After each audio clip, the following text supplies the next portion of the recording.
Hello les friends, et ben voilà, je suis toujours au Pérou, à Cusco, et cette fois je me trouve à Sacsayhuaman, qui se trouve à peu près à un petit kilomètre de la ville, qui se trouve un peu plus bas en aval, comme vous pouvez voir. Donc il faut à peu près 10-15 minutes de marche pour monter sur ce premier site archéologique.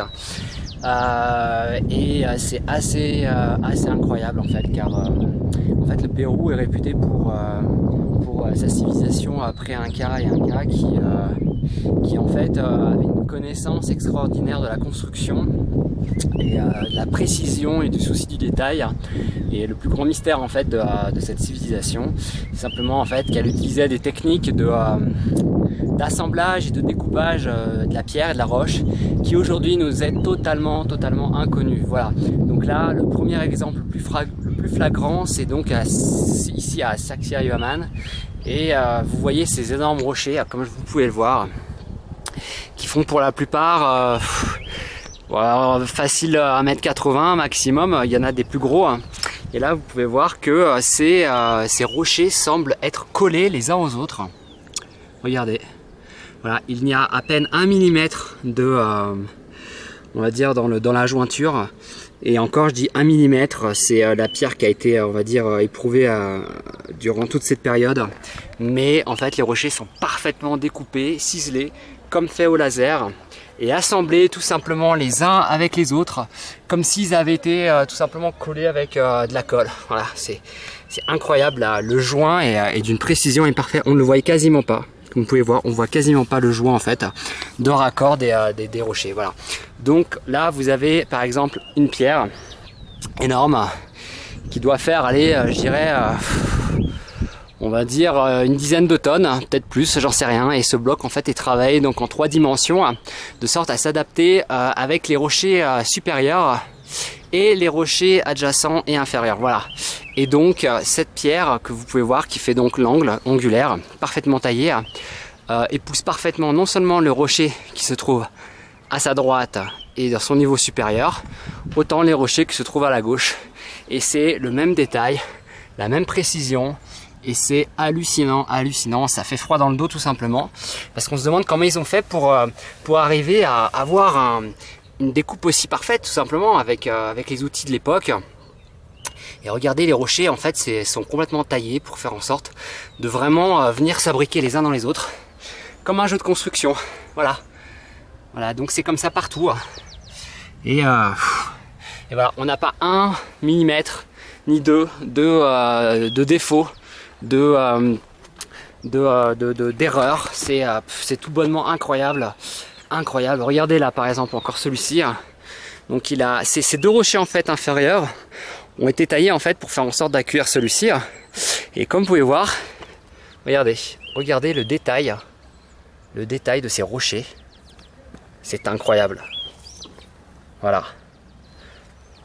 Voilà la civilisation inca, de quoi elle était capable.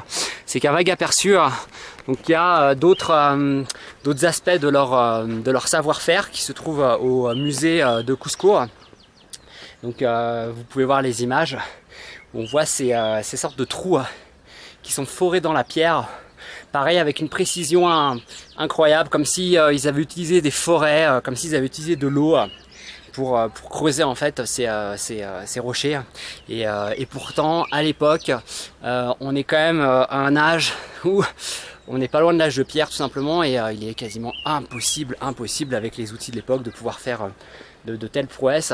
Donc ils avaient véritablement un secret, une connaissance, voilà, qui nous échappe, et c'est tout le mystère en fait de cette civilisation qui a disparu et qui attire de nombreux touristes chaque année.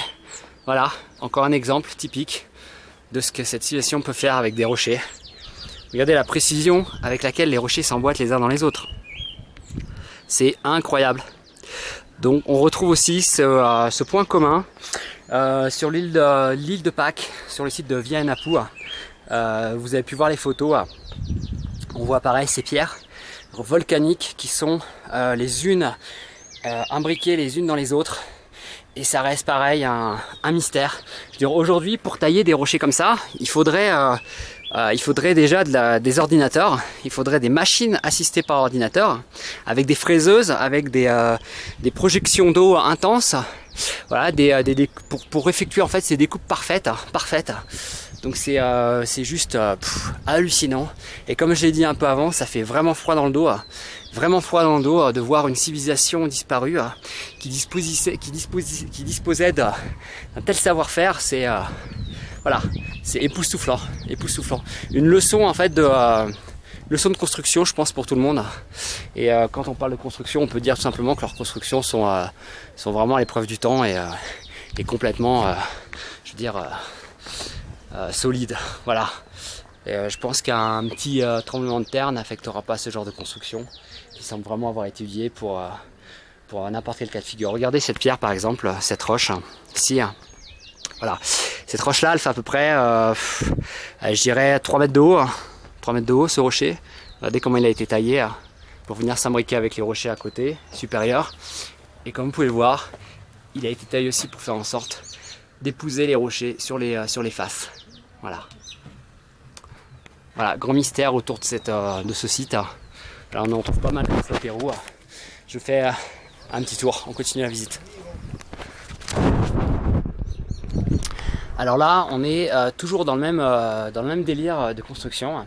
Et cette fois, on est sur des rochers de 5-6 mètres de hauteur qui doivent faire au bas mot plusieurs centaines de tonnes.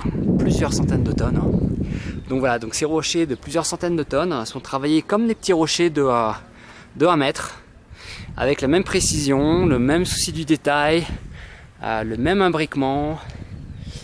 Et je vous montre par exemple ce rocher massif qui fait donc l'angle, qui est très grand, qui est très haut, voilà, qui est travaillé pareil comme les autres cas de figure vus avant, de la même façon. Voilà. Vous n'allez pas me dire que ça fait quand même pas flipper. Alors si c'était que ça, je dirais, mais c'est pas que ça en fait. Regardez donc ce rocher là, donc plusieurs centaines de tonnes, donc il doit faire à peu près 3 mètres de largeur sur 2 mètres 30, 2 mètres 50 de hauteur. Et vu l'épaisseur en fait de cette sorte de forteresse, je dirais que ce rocher là doit faire à peu près allez, peut-être 3 mètres de profondeur. Alors la question donc qui fait froid dans le dos, c'est regardez le rocher qui est au-dessus, qui doit au bas mot faire pareil 4 mètres de haut, peut-être 5 mètres, imbriqué parfaitement avec ceux du dessus, ceux sur les côtés, comme un puzzle. La question c'est comment ils ont fait pour soulever ce putain de rocher pour le mettre sur l'autre.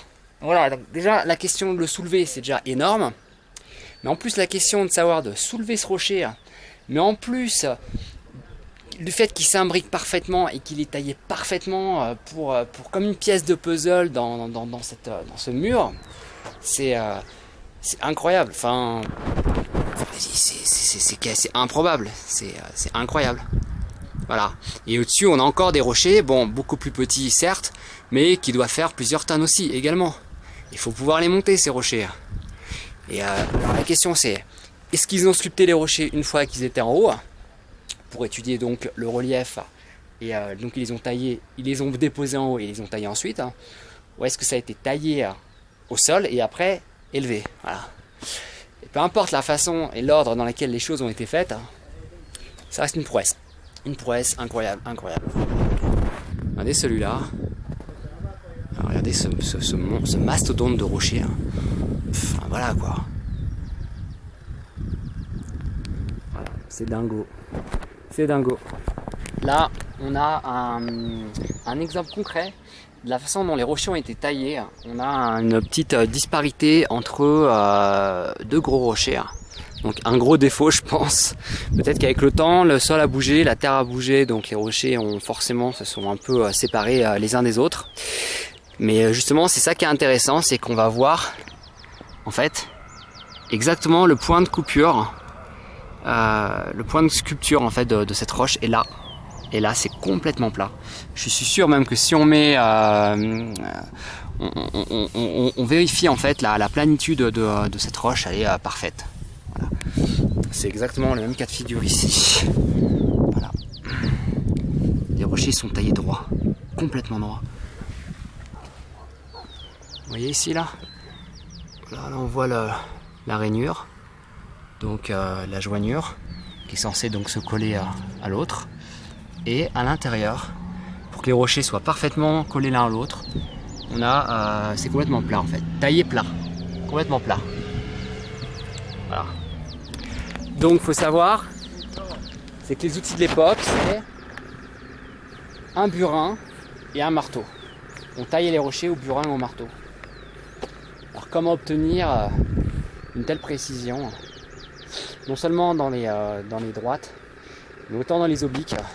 Quand on voit que certains rochers en fait obliques, comme ici, regardez, c'est pas parfaitement droit, il y a un angle, un petit angle. C'est un peu elliptique, mais n'importe comment, ça s'imbrique parfaitement. Donc ils n'avaient pas de... Comment ils vérifiaient en fait la précision, quels outils ils utilisaient pour vérifier leur calcul tout simplement, voilà, c'est le mystère. Voilà, tous les groupes de touristes que je croise avec les guides, c'est pareil, ils vous expliquent que les rochers sont parfaitement assemblés les uns les autres, et on ne sait pas comment. Voilà.